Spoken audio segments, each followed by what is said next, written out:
Welcome back to Fossil versus Future. I'm Daisy. And I'm James. And today we're going to talk about... water. What about water? Water is vital for all known forms of life.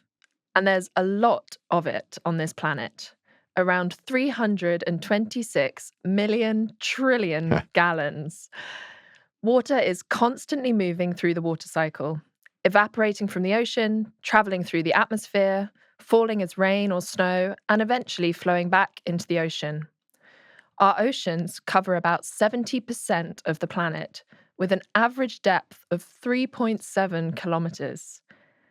About 96.5% of the Earth's water is in our oceans and is therefore too salty for us to drink.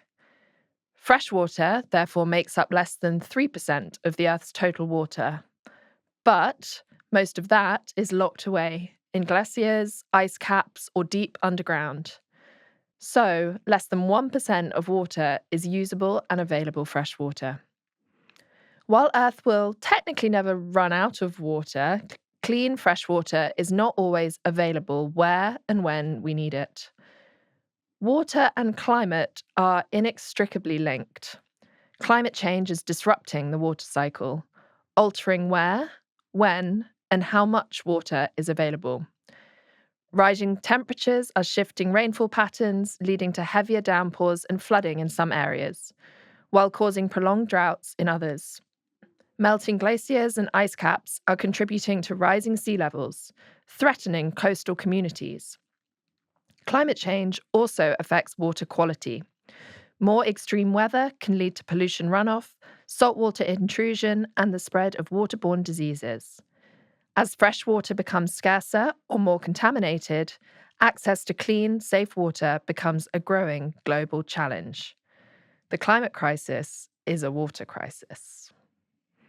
Indeed it is. And it's increasingly a source of conflict. Areas that are water stressed. It's where people migrate from when there is a water conflict. The lack of availability of water for basics of life, but also contest over water, whether it's for agriculture or urban areas or industry. And where you have declining availability, because that's what we do have, we have declining availability, that contest gets more intense. And therefore it feeds into geopolitical tensions. People will fight over access to water. And in business, the assumption is that water will just be available and then sometimes it's not. And the assumption also, for us mostly, we think that water should be free. But it really isn't. Our economy, like so many of the other topics we've covered, does not sufficiently value water. Our commodity markets, which are basic commodities that zing around the planet every day, do not contain water priced in. We get, I suppose, reasonably close with land value. So water-rich land is priced. But by the time the thing becomes a commodity, a soya bean, a cocoa bean, a bundle of rice, it's disconnected from the amount and real world cost of the water required to produce it. I always reckon that whoever could figure out a reasonable proxy for the true environmental cost of water usage and clip it to the commodity markets ought to win a Nobel Prize. It would be brilliant if we did. Rather like our conversations on valuing carbon, if we really properly valued water, we would make different decisions about how we used what we consume, whether we drink this milk or this this food or that food. Yeah. Milk's a classic example. Yeah, milk is a water-rich product. Milk only comes from water-rich places. And it moves to places that are not water-rich, so it's therefore a water trade. I learnt all about this from Professor Allen at the School of Oriental and African Studies, who is really good on explaining how the trading system effectively moves water as we figure out how we need to open our markets to the goods that we can't make ourselves, but often that's because we don't have the water in that place. And you see this very much in water-deprived areas, in the Gulf, for example. But not just there. I mean, there's a large chunk of the planet that is not water self-sufficient. And those places, in order to feed their population, but also to have the goods and in their economy that they can purchase, they're effectively using the trade system to get those things because they cannot make them themselves, not because they don't have the competence, but they don't have the water.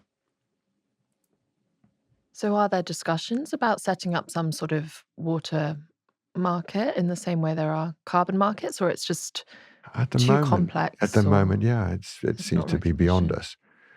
us. Uh, there are organizations, obviously, that draw attention. Yeah, the organization I used to chair years ago, the Carbon Disclosure Project, Oh, added water's one of their water. categories Yes, one now. of their new categories to help at least provide some relevant information into a marketplace for capital and for evaluating the performance and therefore the risk and resilience of companies that do have dependencies on water. And a lot of companies do know that. We talked before about the fashion industry, but obviously the food and beverage industry knows about water dependency and often will invest in ways of securing their water supplies. We have some good examples over the years of bottling plants, for example, putting money into conservation of water. But still, there's, I think, a lack of awareness of just how vulnerable we are to water shortages. And we'll get on to the other types of problem that you listed at the beginning. But, and there are cities, the whole countries that are incredibly vulnerable. If there would be some sort of attack or malfunction or failure of the desalination plants in Dubai would be in real trouble in a couple of days. Right? There just isn't the water supply to sustain a city that size. That's a resilience problem that ought to be valued. Right? There's risk associated with that dependency on desalination. And I guess linking it back to climate change, it's presumably a very energy intensive process as It well, is. doing It desalination. is. So is moving water. So California is not self-sufficient in water. California moves water, and there's a long history of conflict in California over who gets the water. It's a very old movie, but a very good movie. Chinatown tells that story. There are water rights lots of litigation in America over water rights. Big conflict between agricultural development in San Joaquin Valley and Los Angeles. Urban demand versus rural demand. But moving the water into California from Colorado takes a lot of energy. A huge amount of California's energy costs are associated with moving water. How is it moved? Just, In pipes? pipelines, and it's got to be processed, cleaned for different purposes. But yeah, the movement of water takes energy. When I graduated from university, I worked for a couple of months for an air to water startup. So this was a technology that harnesses the humidity in the air. Yeah. And then the humidity hits cold panels, condenses, and Right. is then mineralized, and you get clean drinking water Yeah. in places where you can't normally get water. So It was actually used a lot by the military, for example, and military bases where they rely on plastic bottled water that comes in huge trucks. Yeah. Instead, they can have one of these big Yeah. air-to-water generators right there and produce the water locally. But again, extremely energy intensive Yeah. and And therefore we've very talked before expensive. in respect to food security, the dependencies and vulnerabilities in supply chains. Yeah. 70% of fresh water is used for agriculture. Yeah. And then you have conflicts over priority access to water, which obviously become political, and in the case we're just talking about in California, legal. And that produces real difficulties of choice in any political leadership. It also makes you think hard about what sort of agricultural commodities are very water dependent. We've had some discussion recently here about avocados. You've been following that, and how incredibly water consuming avocado cultivation is. But if you did value the water more highly, you would make different choices about what you grew, right? And you would innovate even more about the agricultural processes and how much water is required and what you could do without. You think hard about the different types of cultivation. A lot of the discussion about urban farming is really rethinking how you grow things, how much water is required, how much energy is required, what sort of energy is required. And there's going to be an awful lot more innovation in that space too, and lots more small companies like the one you were talking about, figuring out how to resolve water problems through technology or new ways of thinking about how you grow food and other basic needs of human beings, so that we don't overuse that absolutely vital resource. Yeah, things like vertical farming recycle the water in the system, so you're using the same water over and over again rather than wasting it. And then long-standing debates about drinking water versus water for sanitation, and why do we spend so much money purifying water for one particular task, and can we do that better? Can we manage water better? And we all know here, at least in the UK, just how angry people are about our water companies and the pollution of our water courses. But at the same time, one has to think very hard about how best to manage water and who's going to provide the capital to manage water better without perhaps expecting the public purse to pay for it all. It's not a straightforward discussion. One could always wish for better leadership and better decisions to be made, but building a better water management system so that we conserve and ensure that water is available for its multiple purposes, including, by the way, for other species. We can't just make this about human consumption. We are massively depleting the availability of water to others. Yeah. Right? True. The other angle which we touched upon before, and I wouldn't mind returning to at some stage, because I've just read Robert Macfarlane's book called "Is a River Alive?" And it's a really brilliant book, which questions a lot of our basic understanding of our relationship with the natural world. And his proposition is that in many cultures, and certainly in cultures that venerate the natural environment, rivers have life. They are living organisms. They have a life that can be respected, often spiritually, but occasionally as a matter of law, and in the systems of law that allocate rights and duties and responsibilities.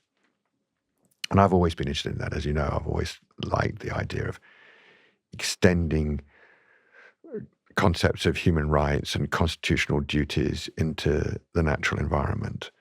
And sometimes that focuses on granting species rights to express an interest, albeit through the advocacy of a human institution, but in our legal system.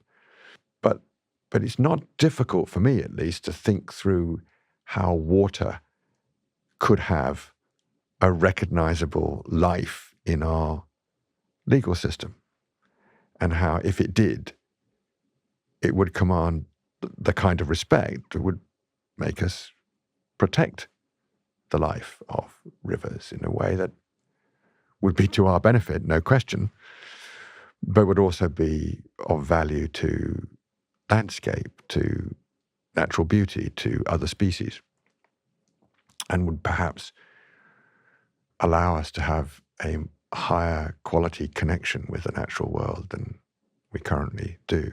Because if we only think of water as a commodity, if it's just units, that's a very different thing from valuing the life of a river. The inherent value. Beyond its commodity value, beyond its utility for the making of things.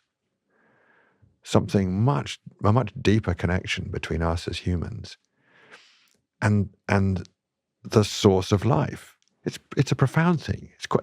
The more you think about it, it's quite amazing that's considered to be an unusual or a slightly odd concept. Yeah. When in fact the opposite is odd, that we would only think of water as a commodity, a utility to us for making things or eating things.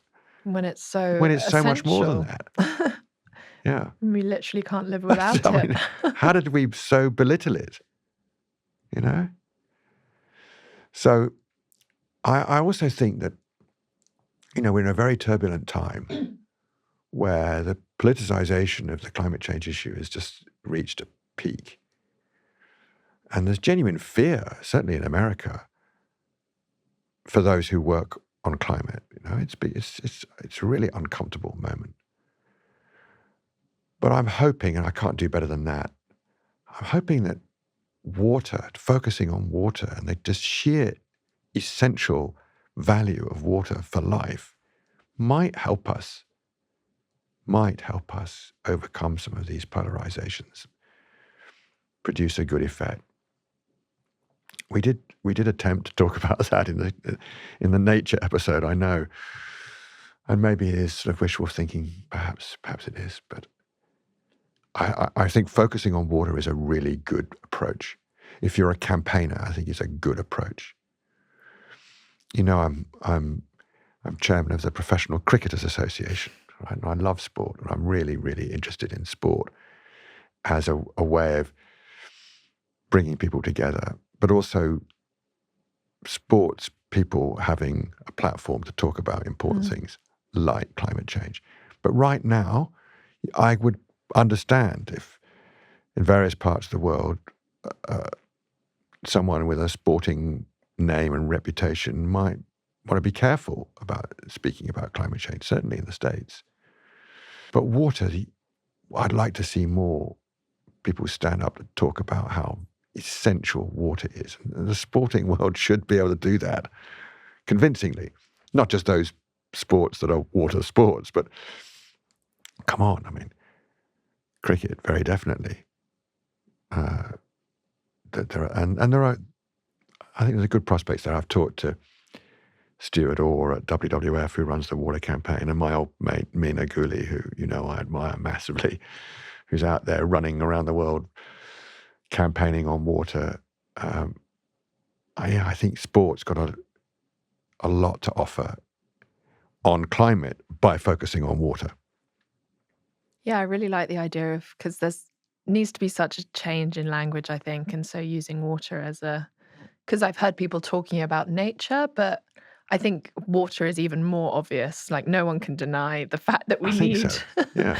we need water and we need to protect water. Yeah. And I was reading how climate change expresses itself through water, and 90% of all natural disasters are water related. And when you think about it, drought, floods, wildfires, pollution.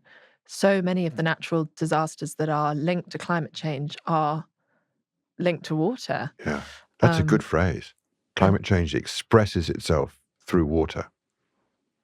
I like that. and water-related disasters account for 70% of all deaths related to natural disasters. So they really are, as I said at the beginning, it's strictly linked. You see that with hurricanes, don't you? Mm. So the hurricane hits, people take shelter, they get evacuated, they board up. It's bad, there's massive economic damage, but relatively low loss of life in the first 24, 48 hours. And then the floods come. And that's when you lose people. And when the hydrology of the area is just saturated, banks of rivers break, and the power of water in those settings. I mean, every time you see one of these shocking scenes of water just piling through an urban landscape, or taking down bridges as if they weren't there. And there were man, pictures of Valencia. oh my word, ago. yeah. And you mentioned earlier waterborne diseases. That's another one, and we kind of underestimate that climate change produces a vulnerability just because of the kinds of waterborne diseases that escape the region where they used to be and move to another one, right? And where the communities might be less well protected, less immune, haven't built up resistance over the years. That's another one that I'm afraid it simply tells you that you have to work together. It's a sign for cooperation, just at the moment where it's quite hard to be optimistic about our ability to do that as a global community. We are at a time when there's so little trust, where nationalism has reached a sort of height of I win, you lose competitiveness. There's hardly any investment in the cooperative mechanisms that you would need to be able to manage that kind of trans-political boundary harm. But it doesn't make it any less essential. It's a tough time to do all of that. Yeah, poor sanitation is still such a huge issue. I feel like it's not talked about in the same way as it was when I was younger. I don't know whether that's just because we have so many other issues. But I think it's one child under the age of 5 dies every 2 minutes from diarrhea caused by dirty water. Yeah. I often It's think crazy. that I grew up in Lebanon and Singapore, but I think particularly in Singapore, in the relatively early days of a legendary Singaporean leader, Lee Kuan Yew, one of the things that I'm sure I absorbed at a young age was all of the public service messages. It was quite teachy, Singapore. The message from Lee Kuan Yew on all manner of public goods came out over the very limited television that we had in those days. But there was an awful lot on public health, water, sanitation, and environment. They were all linked. Lee Kuan Yew wanted to create a new and better form of development. He very deliberately named Singapore the Garden City. Every time there was a development of any kind, whether it's a block of flats or a new road or something, the gardeners came in afterwards. The place was deliberately designed to be green, and it helped in that environment. Everything grows very fast, but it was part of the development plan for the country. And a lot of the public health issues were associated with stagnant water, mosquitoes. There are loads of public service ads on TV and in the streets about sanitation, public health, clean water, clean air too. And those were good messages then, and they still are. They still are. They're still essential.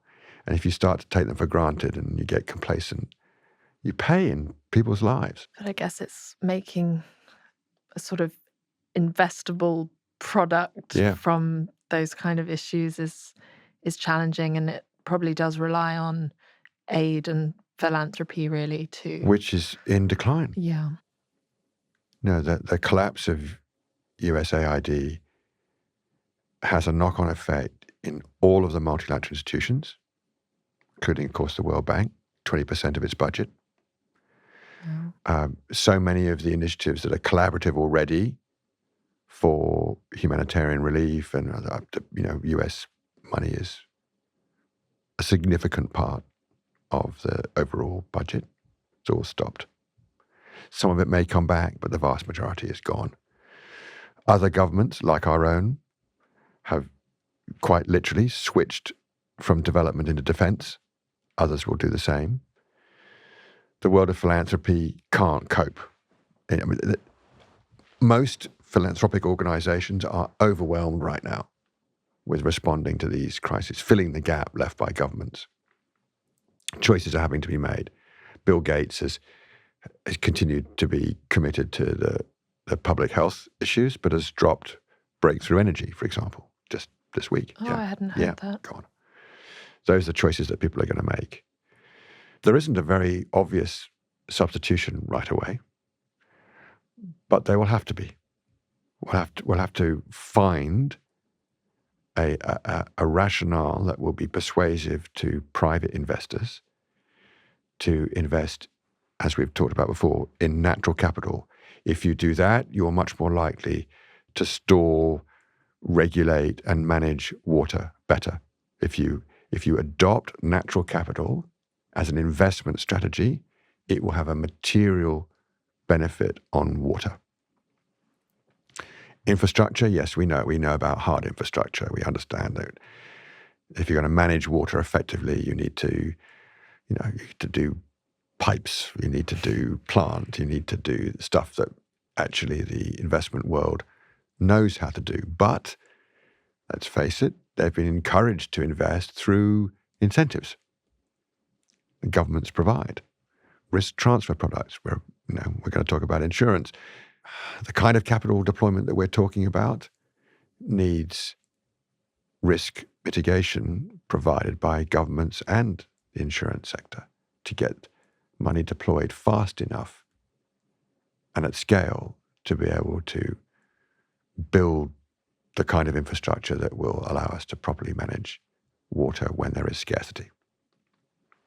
But even already today, 2 billion people in the world don't have access to safe drinking water. And then you've got these big industries that we've talked about in past episodes, like AI, for example, and these data centers that are going to want even more water. And if we shift towards nuclear power, that's going to need more water. That's an interesting one. Again, we're pulling water away from people who need it. Not just because of the need, but the need for coolant.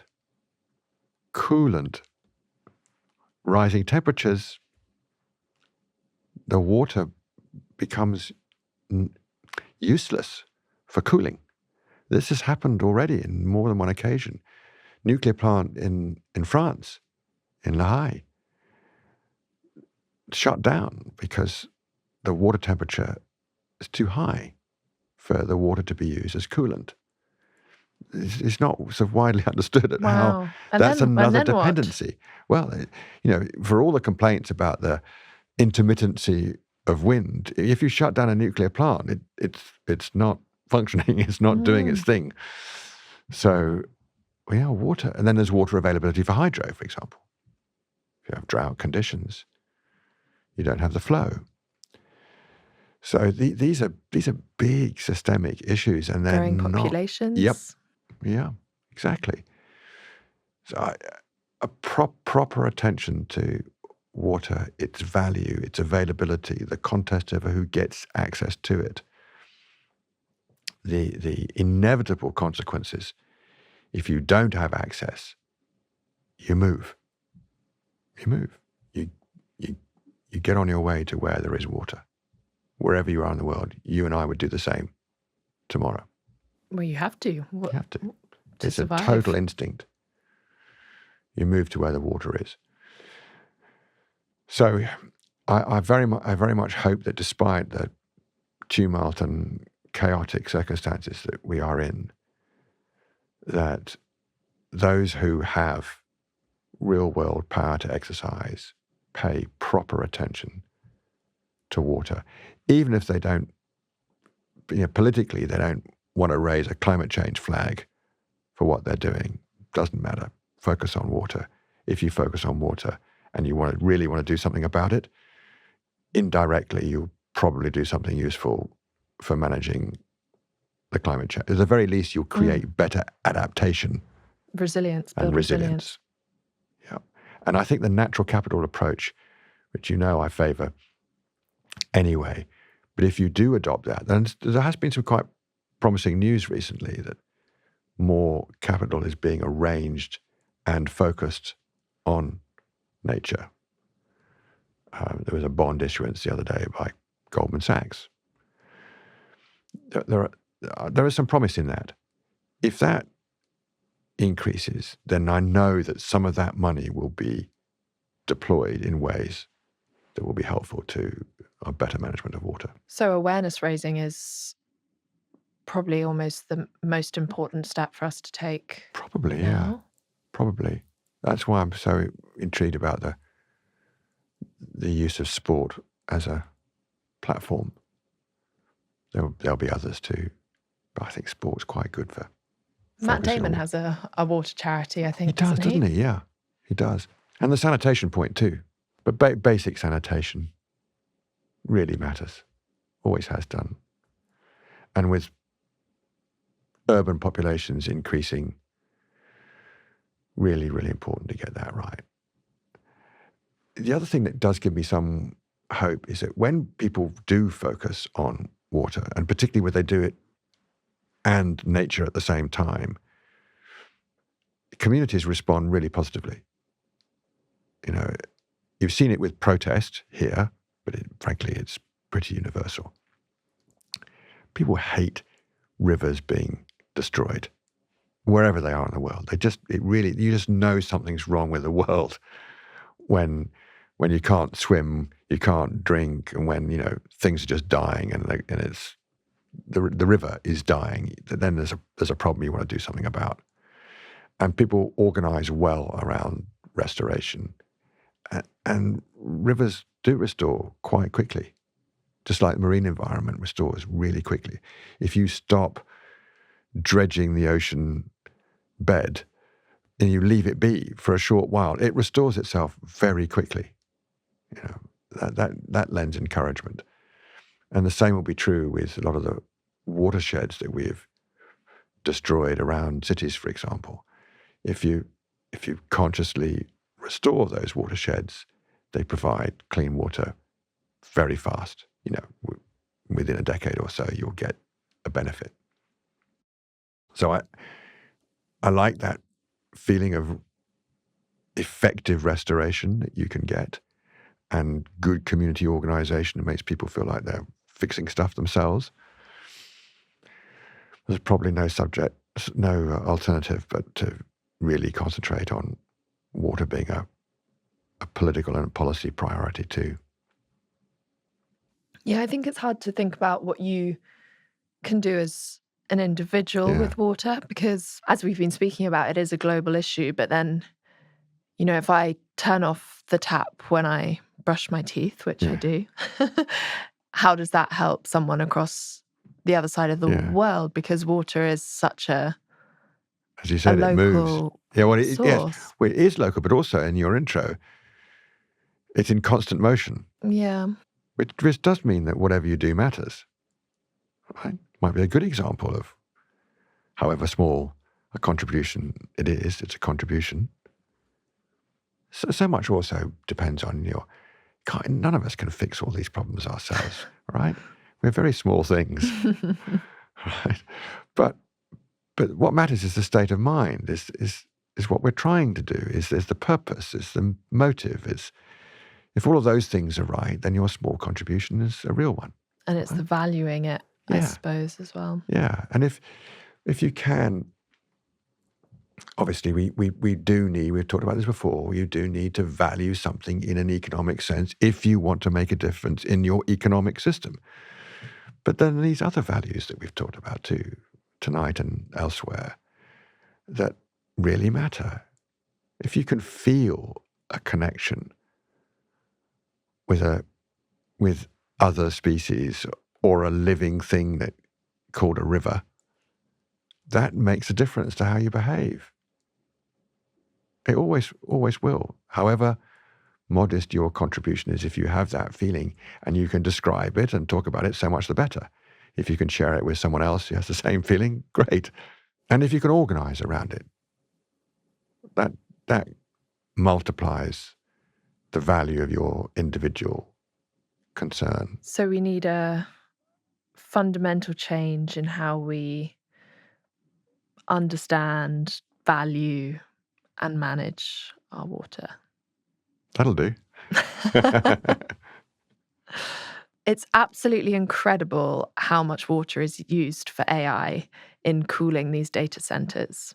I think it's not widely understood just how much. I think we're getting a reasonable discussion going now about the energy demands of AI, that we understand the kind of how bound together energy and AI is, right? Not one without the other. There's reasonable clarity. And then there's lots of debate about what are the right sources and what quality of energy is required and where to situate them. But in that story is water. It really matters. Okay, where are you going to put your massive AI data center? Does it have access to water? And who else wants that water? Because the amounts are vast, and they will be in competition with other usages. Are they paying for it properly? What's happening to it after it's been used as a coolant? So it's an example of an old problem, contest over who gets the water, but the size of it, the scale of it, and it's only going to grow, tells you that then we need answers to that. We really need to know, how are we going to manage water for this and other industrial and business usages, whilst people have expectations that they will have access to water at any time at either no or very low cost. Thank you so much for listening to Fossil versus Future. Please subscribe to our podcast and give us a rating, and please follow us on social media. Let us know the what about questions that you want answers to or that you'd like us to discuss.